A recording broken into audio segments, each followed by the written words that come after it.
Hello mga ka-London! Loan dito, loan doon. Panibagong araw, panibagong online loan application na naman ang ating re-reviewin at pag-uusapan. Tara, samahan niyo akong alamin kung ito na ba ang magiging solusyon sa pera problema natin. Kailangan mo ba ng instant cash ngayong araw? Yes, dito sa bagong online loan application na i-review ko ngayong araw ay na-approve po ang aking application. At dito nga, na pinapakita sa kanyang ads na 20,000 pesos daw ang pwedeng ma-loan ng first-time user at wala pa nga daw 1 hour is marireceive mo na agad yung amount na niloan mo. No documents needed nga din daw dito sa pag-apply daw natin sa online loan application na ito at 99% nga daw ang kanyang approval rate. At dito nga ay pwede kang mag-loan basta ikaw ay 18 years old and above at isang Filipino citizen. At isang valid ID nga lang din ang kailangan mo dito para makapag-apply.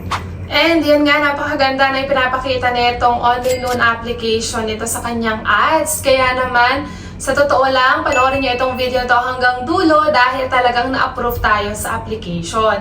Ngayon, kung magkano, ay yan ang alamin natin at kung mahaba yung loan term ba nito at magkano ba yung mababawas or yung kanyang fee at interest.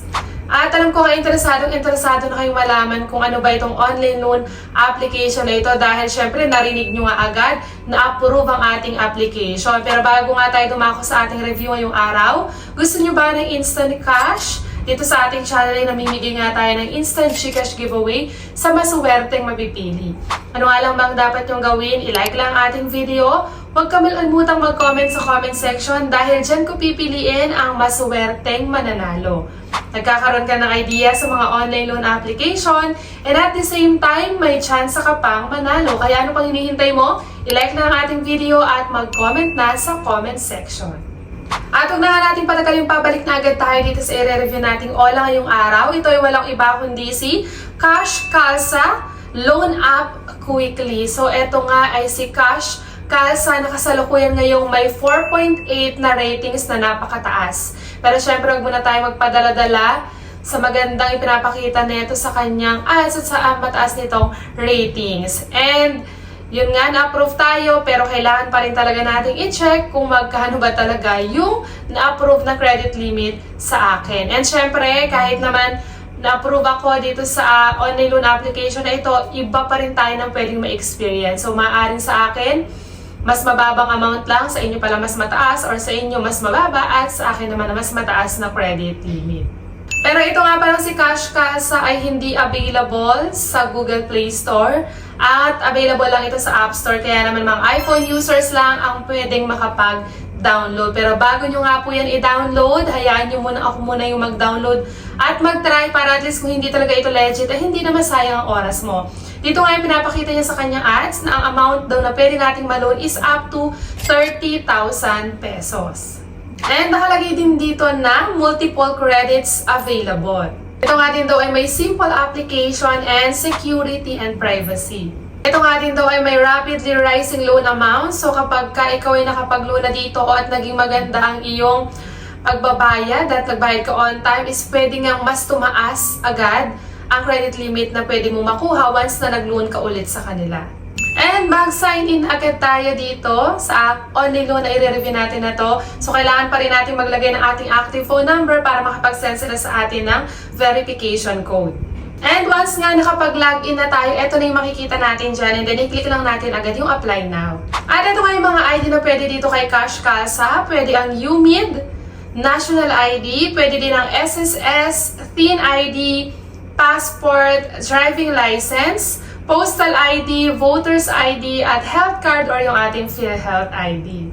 And ito pa nga yung mga dapat nating i-provide na information para tayo ay makapag-apply dito. So, ito yung kasama sa information na kailangan, yung personal information. Kasama dyan ang province of residence, city of residence, residential address. Kasama din dyan ang postal code, educational level, kung anong natapos mo.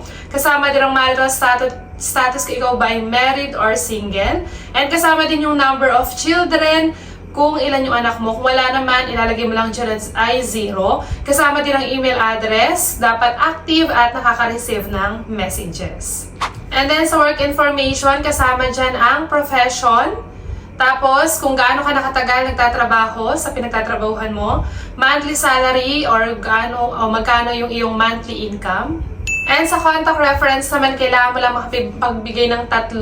Pero dito nga pala, kay Cash Calza is kailangan mo mag-agree na lahat ng contacts mo is maa-access nila. So, dito nga is kahit na 3 lang ang contact reference na inihingi is hindi ka makakapagpatuloy sa pag-a-apply kung hindi ka mag-a-agree na ma-access lahat yung nasa contacts mo or nasa phone book mo. So, kailangan talaga nilang ma-access lahat yun kasi hindi ka nila pagpapatuloy sa next step kung hindi mo i-agree yung kanilang agreement. And dun nga sa 3 contact reference na ilalagay mo, pakaisipin lang mabuti kung sino yung ilalagay dahil once nga na hindi tayo makapagbayad is yan ang susunod nilang kukontakin or tatawagan once sa due date natin at hindi pa rin tayo nakakapagbayad sa ating credit. And dito naman sa credit standing, tatanungin ka nila kung meron ka bang na-overdue na loan, kung meron ka bang existing loan ngayon. So kung gusto mo ma-approve siguro mas okay na wala kang ilalagay na loan. At sa bank information, pwede pa rin through bank or e-wallet. Sa e-wallet, pwede ang GCash, PayMaya, GrabPay, OmniPay, at Coins. And ito nga, after nating mabigay lahat ng information, so may makikita tayo dito na pagpipilian kung saan natin gustong mag-loan. So may nakalagay dito, Cash Calza, Cash Wave, Peso King, 1 peso at marami pang iba. Dito nga meron siyang mula 800 to 27,000 na credit limit. At yung kiklik nga natin si Cash Calza kasi nga dito tayo magta-try na mag-loan. So dito nga, after na yan is dito na agad tayo sa loan details neto or yung pinaka-exciting part ng ating review. At dito nga kung makikita nyo, 10,000 pesos daw ang pwede nating ma-loan at meron siyang loan term na 120 days. At dito, kung mapapansin nyo, may amount received siya na 9,992 pesos. Yun daw marireceive sa 10,000. At ang service fee niya is 8 pesos.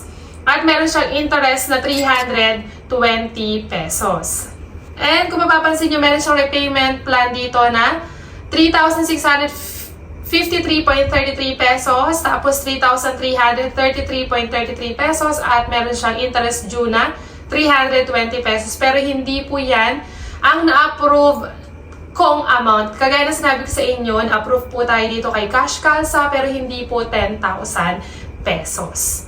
At ang na-receive ko lang talaga sa GCash ko is 4,000 pesos. Pero yung 4,000 pesos na yan ay malaking amount na yan for first time user. At ang 4,000 na yan ay hindi ko rin po buong na-kuha or na-receive dahil ang na-receive ko lang po ay 2,950 pesos.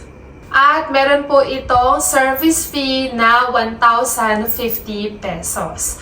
So, yun po yung na-receive kong amount sa aking GCash. Pero syempre, iba-iba po tayo na experience sa ating paglo-loan. Pwedeng sa akin is mas mababa nga, kagaya na sinabi ko, at mas mataas sa inyo. So, depende din siguro yan kung meron tayong bad credit sa ating paglo-loan. So, yun nga, ito yung kabuang details nitong si Cash Calza. At kung gusto mo ng instant GCash giveaway, i-like lang ating video. Huwag kalimutang mag-comment sa comment section para sa tsansang manalo. At dito na nga lang po muna natatapos ang ating review ngayong araw. Naway nagkaroon kayo ng idea dito kay Cash Calza at kung gusto mo ang itry yan, nasa sa iyo pa rin ang desisyon. Hanggang sa muli mga ka-London! Bye-bye!